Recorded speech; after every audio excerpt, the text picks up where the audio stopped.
लखनऊ के मैदान पर ईडन मार्करम और मिचेल मार्श का आया जबरदस्त तूफान। खतरनाक बल्लेबाजी करते हुए दोनों बल्लेबाजों ने सिर्फ चौकों और छक्कों की बारिश करके दिल्ली के गेंदबाजों को घुटने टेकने के लिए कर दिया मजबूर। तो आखिर इस गेंदबाज ने दिल्ली की कराई मैच में वापसी। लखनऊ के किस बल्लेबाज ने ठोका सबसे तेज अर्धशतक और लखनऊ की टीम ने दिल्ली कैपिटल्स को कितने रनों का दिया लक्ष्य?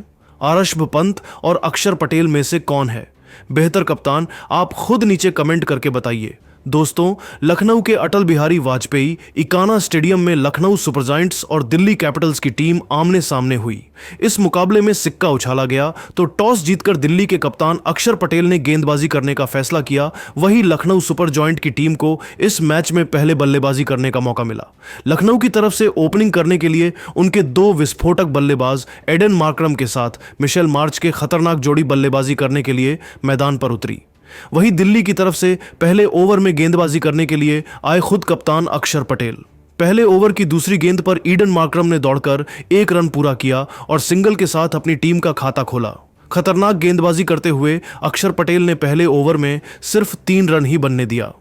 दूसरे ओवर में गेंदबाजी करने के लिए दिल्ली के कप्तान अक्षर पटेल ने रफ्तार के सौदागर मिचेल स्टार्क को भेजा, जिनका स्वागत ईडन मार्करम ने चौथी गेंद पर गगनचुंबी छक्का लगाकर किया। 2 ओवर की समाप्ति के बाद लखनऊ का स्कोर 12 रन ही बन पाया। तीसरे ओवर में दिल्ली कैपिटल्स की तरफ से गेंदबाजी करने के लिए एक बार फिर से अक्षर पटेल आए, जिनका स्वागत मिचेल मार्श ने अपने अंदाज में दूसरी गेंद पर खतरनाक चौका लगाकर किया। लेकिन इसके बाद अक्षर पटेल ने शानदार गेंदबाजी किया। दोनों बल्लेबाजों ने मिलकर अक्षर पटेल के इस ओवर से 7 रन जोड़ लिए। 3 ओवर की समाप्ति के बाद लखनऊ सुपर जायंट्स का स्कोर 19 रनों तक पहुंच गया। अभी तक यह मुकाबला पूरी तरीके से बराबरी पर चल रहा था। चौथे ओवर में दिल्ली के गेंदबाजी में बदलाव देखने को मिला और अक्षर पटेल ने गेंदबाजी करने के लिए मुकेश कुमार को बुला लिया है। लेकिन चौथे ओवर की पहली गेंद पर ईडन मार्करम ने चौका जड़कर मुकेश कुमार के होश उड़ा दिए।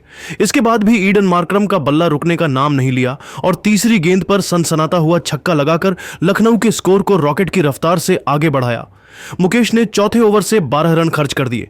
4 ओवर की समाप्ति के बाद लखनऊ सुपर जायंट्स का स्कोर 31 रनों तक पहुंच गया। 5वें ओवर में विकेट की तलाश में गेंदबाजी करने के लिए एक बार फिर से अक्षर पटेल आए। खतरनाक गेंदबाजी कर रहे थे, लेकिन दूसरी गेंद पर मिचेल मार्श ने जबरदस्त चौका लगाते हुए लखनऊ के स्कोर को तेजी से आगे बढ़ाया। इसके बाद दोनों बल्लेबाजों ने एकल और डबल लेकर 5 ओवरों में लखनऊ सुपर जायंट्स के स्कोर को 40 रनों तक पहुंचा दिया। पावर प्ले के अंतिम ओवर में दिल्ली के कप्तान अक्षर पटेल ने गेंदबाजी में जबरदस्त बदलाव किया और गेंदबाजी करने के लिए दुष्मंथा चमीरा को बुला लिया। लेकिन मिचेल मार्श ने दुष्मंथा चमीरा के ओवर की पहली ही गेंद पर गगनचुंबी छक्का लगाते हुए दिल्ली कैपिटल्स की उम्मीदों पर पानी फेर दिया। इसके बाद दोनों बल्लेबाजों को सिंगल और डबल में ही काम चलाना पड़ा। मिचेल मार्श और ईडन मार्करम ने मिलकर पावर प्ले के अंतिम ओवर से 11 रन बटोर लिए। इस तरीके से पावर प्ले का अंत हुआ और दोनों बल्लेबाजों ने मिलकर लखनऊ के स्कोर को 50 रनों के आंकड़े के पार पहुंचा दिया। पावर प्ले के बाद 7वें ओवर में गेंदबाजी करते हुए अक्षर पटेल ने विकेट निकालने का पूरा प्रयास किया, लेकिन उनका पूरा प्रयास फेल होता हुआ दिखाई दिया। ओवर की दूसरी गेंद पर ईडन मार्करम ने चौका लगाकर इस ओवर से 10 रन बटोरकर लखनऊ सुपर जायंट्स के स्कोर को 7 ओवर में ही 61 रनों तक पहुंचा दिया। 8वें ओवर में अक्षर पटेल ने रणनीति बनाई और गेंदबाजी करने के लिए विपराज निगम को बुला लिया, लेकिन मिचेल मार्श और ईडन मार्करम ने मिलकर विपराज की जमकर कुटाई कर डाली। सबसे पहले ओवर की पहली गेंद पर ईडन मार्करम ने सनसनाता हुआ छक्का लगाकर अपने इरादे स्पष्ट कर दिए। मिचेल मार्श ने तीसरी गेंद पर जबरदस्त चौका लगाते हुए दिल्ली कैपिटल्स की सारी रणनीतियों पर पानी फेर दिया। विपराज ने 8वें ओवर में गेंदबाजी करते हुए 14 रन खर्च कर दिए, लेकिन वह भी अपनी टीम को सफलता नहीं दिला सके। इस तरीके से 8 ओवर की समाप्ति के बाद लखनऊ का स्कोर 75 रनों के पार पहुंच गया। दिल्ली के कप्तान अक्षर पटेल ने 9वें ओवर में बॉलिंग अटैक पर एक बार फिर से मिचेल स्टार्क को लगाया। मिचेल स्टार्क अपनी खतरनाक गेंदबाजी से दोनों बल्लेबाजों को खूब परेशान कर रहे थे और दोनों बल्लेबाज संभल कर बल्लेबाजी करते हुए अपना विकेट बचा रहे थे। ओवर की आखिरी गेंद पर ईडन मार्करम ने 2 रन दौड़कर पूरा किया और इसी के साथ उन्होंने 30 गेंद में अपना तूफानी अर्धशतक भी ठोक दिया। मिचेल स्टार्क ने 9वें ओवर से सिर्फ 7 रन ही बनने दिया। 9 ओवर की समाप्ति के बाद लखनऊ सुपर जायंट्स का स्कोर बिना किसी विकेट के नुकसान पर 62 रनों तक पहुंच गया। लखनऊ की टीम मैच में पूरी तरीके से हावी हो चुकी थी। 10वें ओवर में अक्षर पटेल ने दुष्मंथा चमीरा पर एक बार फिर से भरोसा जताया और गेंद को उनके हाथों में थमाया।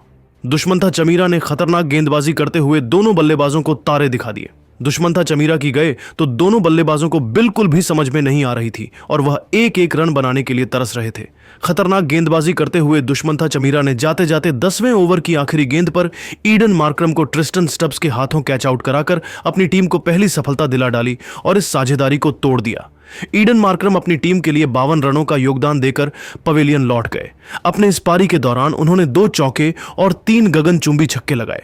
दुष्मंथा चमीरा ने शानदार गेंदबाजी करते हुए अपने इस ओवर से मात्र 5 रन खर्च करके अपनी टीम को पहली सफलता ईडन मार्करम के रूप में दिला दिया। 10 ओवर की समाप्ति के बाद लखनऊ का स्कोर एक विकेट के नुकसान पर 87 रनों तक पहुंच गया। ईडन मार्करम का विकेट गिरने के बाद मिचेल मार्श का साथ देने के लिए अब मैदान पर लखनऊ के सबसे खतरनाक बल्लेबाज निकोलस पूरन मैदान पर आ चुके थे। वही 11वें ओवर में अक्षर पटेल ने बॉलिंग अटैक पर कुलदीप यादव को लगाया। मैदान पर उतरते ही निकोलस ने लगातार 2 चौके लगाकर 11 ओवर में लखनऊ के स्कोर को 98 रनों तक पहुंचा दिया।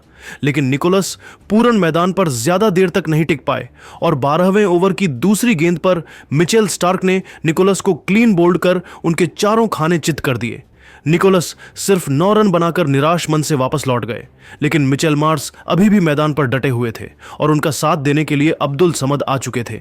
खतरनाक गेंदबाजी करते हुए मिचेल स्टार्क ने लखनऊ के तेजी से बढ़ते हुए स्कोर पर ब्रेक लगा दिया और दिल्ली की टीम इस मुकाबले में वापसी करती हुई दिखाई दे रही थी। इसके बाद 13वें ओवर में कुलदीप यादव ने भी दोनों बल्लेबाजों को बांध कर रखा और सिर्फ 8 रन ही खर्च किया। 13 ओवर के बाद लखनऊ का स्कोर 2 विकेट के नुकसान पर 107 रन बन पाया। दिल्ली की तरफ से विकेट की तलाश में 14वां ओवर लेकर आए मुकेश कुमार ने खतरनाक गेंदबाजी करते हुए दूसरी ही गेंद पर अब्दुल समद को अपने जाल में फंसाकर लखनऊ की टीम को तीसरा झटका दे दिया। एक छोर से लखनऊ के एक के बाद एक विकेट गिरते जा रहे थे, लेकिन दूसरी छोर से मिचेल मार्श डटे हुए थे। अब्दुल समद के वापस लौटने के बाद डेविड मिलर बल्लेबाजी करने के लिए मैदान पर उतरे। शानदार गेंदबाजी करते हुए मुकेश कुमार ने जाते जाते ओवर की आखिरी गेंद पर सेठ बल्लेबाज मिचेल मार्श को क्लीन बोल्ड करके लखनऊ की कमर तोड़ डाली। मिचेल मार्श को 45 रन की पारी खेलकर वापस लौटना पड़ा और वह अपना अर्धशतक पूरा करने से चूक गए। मुकेश कुमार ने 14वें ओवर से सिर्फ 3 रन देकर 2 विकेट अपने नाम कर लिया। 14 ओवर के बाद लखनऊ का स्कोर 4 विकेट के नुकसान पर 110 रनों तक ही पहुंच पाया। अब डेविड मिलर का साथ देने के लिए इंपैक्ट प्लेयर के रूप में आयुष बड़ोनी आ चुके थे। 15वें ओवर में गेंदबाजी करने के लिए एक बार फिर से कुलदीप यादव आए, जिनका स्वागत डेविड मिलर ने पहली गेंद पर चौका लगाकर किया। दोनों बल्लेबाजों ने मिलकर 15वें ओवर से 8 रन जोड़कर लखनऊ के स्कोर को 118 रनों तक पहुंचा दिया। 16वें ओवर में विकेट की तलाश में गेंदबाजी करने के लिए अक्षर पटेल ने मुकेश कुमार को भेजा। ओवर की चौथी गेंद पर आयुष बड़ोनी ने चौका जड़ दिया। मुकेश कुमार ने 16वें ओवर में सिर्फ 6 रन ही खर्च किया। इसके बाद 17वें ओवर में खतरनाक गेंदबाजी करते हुए कुलदीप यादव ने दोनों बल्लेबाजों को एक एक रन के लिए तरसा दिया। 17 ओवर के बाद लखनऊ की टीम 130 रन ही बना पाई। वहीं उसके 4 बड़े बल्लेबाज पेवेलियन लौट चुके थे। दिल्ली की तरफ से 18वां ओवर लेकर आए दुष्मंथा चमीरा। इस ओवर में आयुष बड़ोनी ने तेजी से रन बटोरने का पूरा प्रयास किया। पहले तो सिंगल और डबल लेकर आयुष ने अपनी टीम के स्कोर को आगे बढ़ाया। इसके बाद 5वीं पर शानदार चौका लगाकर 18 ओवर में अपनी टीम के स्कोर को 139 रनों तक पहुंचा दिया। दिल्ली के कप्तान अक्षर पटेल ने 19वें ओवर में गेंदबाजी करने के लिए मिचेल स्टार्क को भेजा, जिनका स्वागत आयुष बड़ोनी ने अपने अंदाज में दूसरी गेंद पर जबरदस्त चौका लगाते हुए किया। इसके बाद मिचेल स्टार्क ने अच्छी गेंदबाजी किया और 19वें ओवर में सिर्फ 8 रन ही बनने दिया।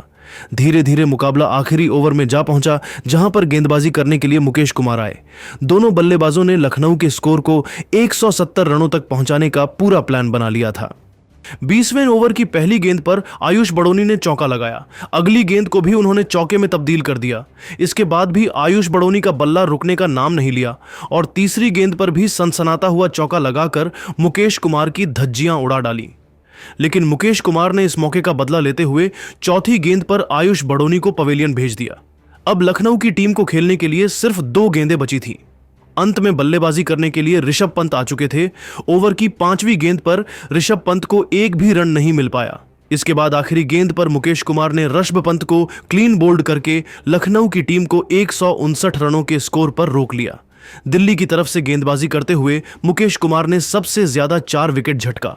लेकिन दोस्तों, अब आपको क्या लगता है इस बार आईपीएल की ट्रॉफी कौन जीतेगा? आप खुद नीचे कमेंट करके बताइए और ऐसी ही नई नई वीडियो के लिए हमारे चैनल को जरूर सब्सक्राइब करिए। धन्यवाद।